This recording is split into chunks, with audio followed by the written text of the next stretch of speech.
What's your favorite part about Donkey Kong Country? Yep, we're all there with you. It's this creepy slug thing, isn't it?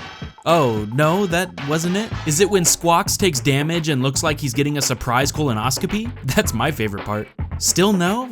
Okay, fine. I guess the music is pretty good too. In fact, now that I think about it, the sweet jams of the DKC franchise are part of what sticks out most to me from childhood. Of course, the creative and memorable worlds are what drew me in, but they would be nothing without the melodic tunes that bring the whole experience together. I wanted to count down the 10 best songs of the Donkey Kong games today, but it wasn't easy. There are so many incredible tracks that it easily could have been a top 20 or even a top 50, so I needed some help to narrow down the choices. Everybody say hi to AntDude. How's it going, man? I mean, I'm happy to be here, but like, I really didn't need that Squawks image you put in my head. Yeah, sorry about that. It totally does look like that though, right? Like if you took a zinger needle and shoved it up.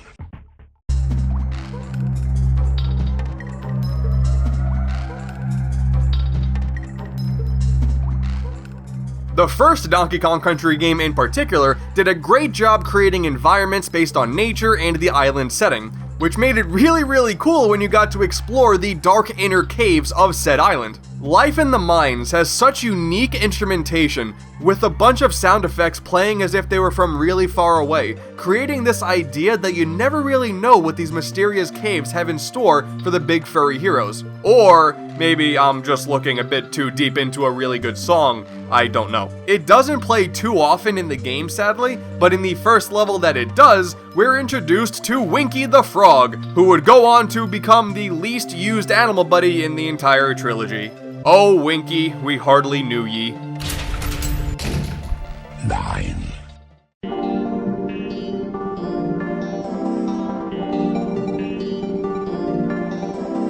This one's a bit of a personal fave, but I love these theme park levels. First off, it's really hilarious to me that somehow in the middle of this treacherous island, there's a carnival for all the little kid Kremlings to enjoy. But it's the perfect scenario for a variation of the minecart stage. Instead, it's like you're on a roller coaster ride and the music goes up and down just as you ascend and descend the hills. Maybe it's because it's just so different from the rest of the game, or because I've always enjoyed amusement parks, but I always look forward to these levels as a nice break from the B stages surrounding it. I always find myself shaking my hips along to the dance beat while I hear screams and other park ride sound effects in the background. It just ties the atmosphere of these levels together. Sometimes a Kong's gotta have some fun too.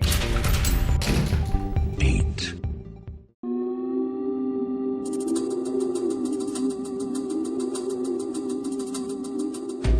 DKC 3 typically gets a bad rap for having the weakest soundtrack of the 3 games, and while I would agree with that claim, some songs definitely stand out.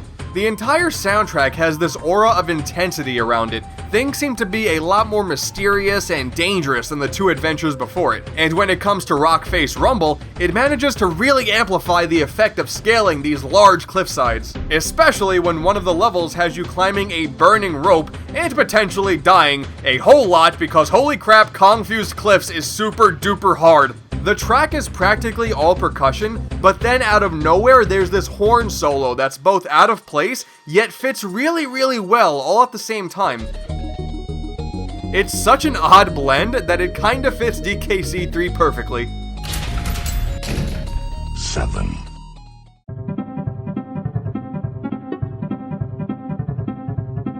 I've always had a blast with these Treehouse stages because it made it seem like this is where the naughties lived, like they're an elaborate Ewok colony or something, and the music fits perfectly. I can almost picture the little beavers themselves playing the steel drums, holding some ritual in the back, sacrificing to their beaver god. It sounds like hijinks and mayhem, which is what I associate with these little critters, and yet it's like they're intelligent enough to create this complicated village up here. So maybe there's something they aren't telling us.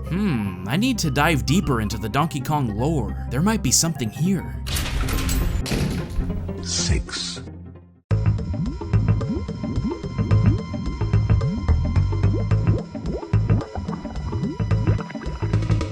Donkey Kong Country 2 has such a bizarre sense of progression. One minute you're exploring this giant ship, then you immediately dive into an active volcano that you can only get past by jumping on a seemingly never-ending lineup of crocodiles, some of which actually shoot you up skyward, which is very impressive nose strength. I may just not have a better way of explaining it, but Hothead Bop almost sounds like it fits perfectly inside a volcano. The track is mainly a really strong blend of drums and strings, of which already sounds fantastic, but there's also this constant sequence of bubbling sound effects, which is simply genius on an audio level. This is a song I cannot help but sing to myself every time I play as I try to avoid my molten lava demise. 5.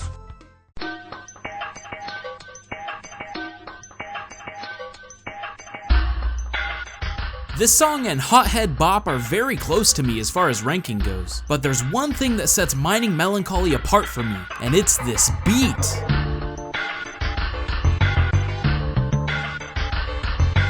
Of course, there's all the clanging and clashing sounds echoing throughout the mine shaft, but this melody is the difference from just being ambient noise and a really memorable track. Not only does it fit the mood of the level, but this is something you can really bob your head along with at the same time. I feel like the Kremlings are banging trash can lids as I'm journeying up this cave, and I love every minute of it. 4.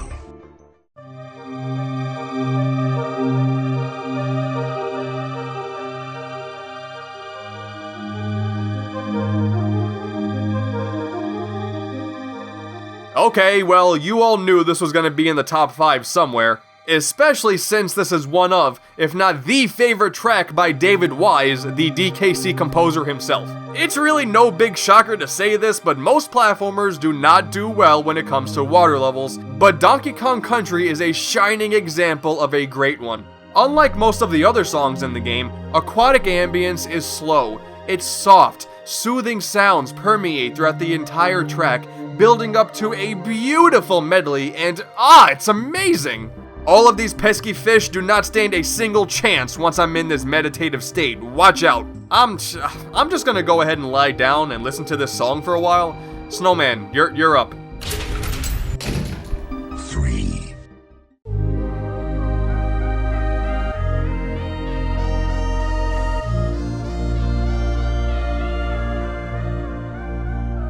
Oh man, now we're getting to the really good stuff. Let's forget for a second that a lot of the levels this song appears on are really frustrating, and don't worry about how annoying Squitter is to maneuver through walls of bees. Instead, just listen to this masterpiece. A common theme I noticed with David Wise's compositions is how well the instruments used fit the feel of the stage. And this is a perfect example. I can just hear the haunting spirits in the forest playing the pan flute, right alongside the wind and rustling leaves around me. Again, he uses common sound effects like chirping bugs or tree branches to create a groove and beat behind the main melody, and that's how you create a classic and memorable track. Now, if only those ghostly ropes would quit interrupting the song, that would be great.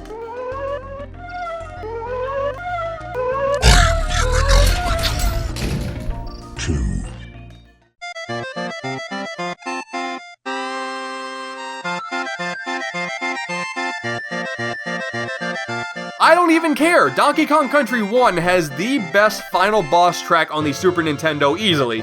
Well, second to Yoshi's Island, but I mean, close enough. Everything about Gangplank Galleon is simply perfect. The battle with King K. Rool takes place on a pirate ship, so we start off with a bit of a sea shanty, sure, but man, after about 30 seconds, the track totally changes its pace. An incredibly memorable medley begins to play, but oh man, the drums, man, the drums! The King K. Rool fight is pretty intense, it's fast-paced, it even pulls a fake ending with fake credits, like, what? And then there's just this moment when you're dealing with K. Rool doing these huge jumps, and then this part of the song hits with the electric guitar and the drums picking up the pace, and there was simply no other way to cap off such a groundbreaking platformer.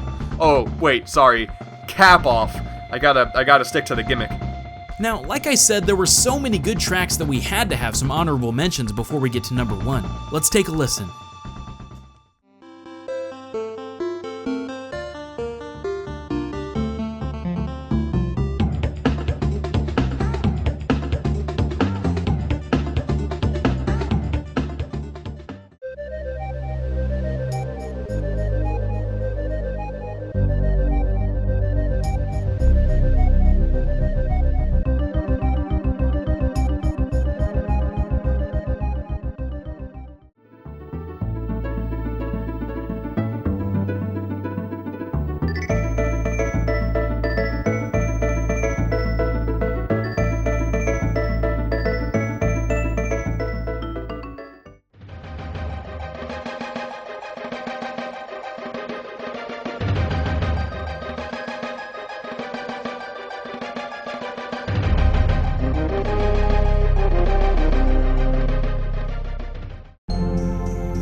Well, I mean, realistically, the entire DKC2 soundtrack could take up the entire list. It's one of the best of all time. That wouldn't be fair, though. But as a good example of how fantastic the soundtrack is, we move on to... 1.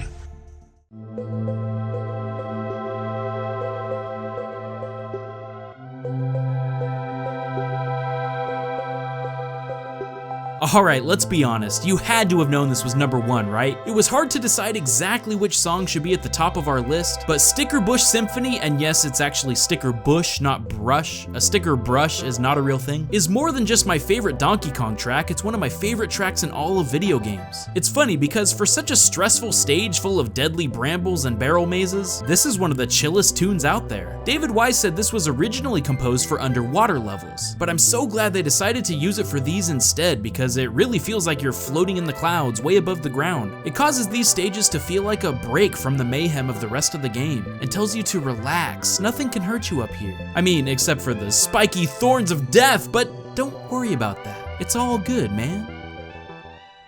Whew, that was a pretty good list if I do say so myself. But now it's on to you guys. Let us know your favorite Donkey Kong Country songs in the comments below. AntDude, what, are you singing the DK rap? In 2. Yeah, man, it's like the hottest track this side of DK Island. The hottest track? Alright. I was gonna thank you for being in the video, but I don't think I can do that now. Hey, Snowman. Yeah? Take it to the fridge. What does that even mean?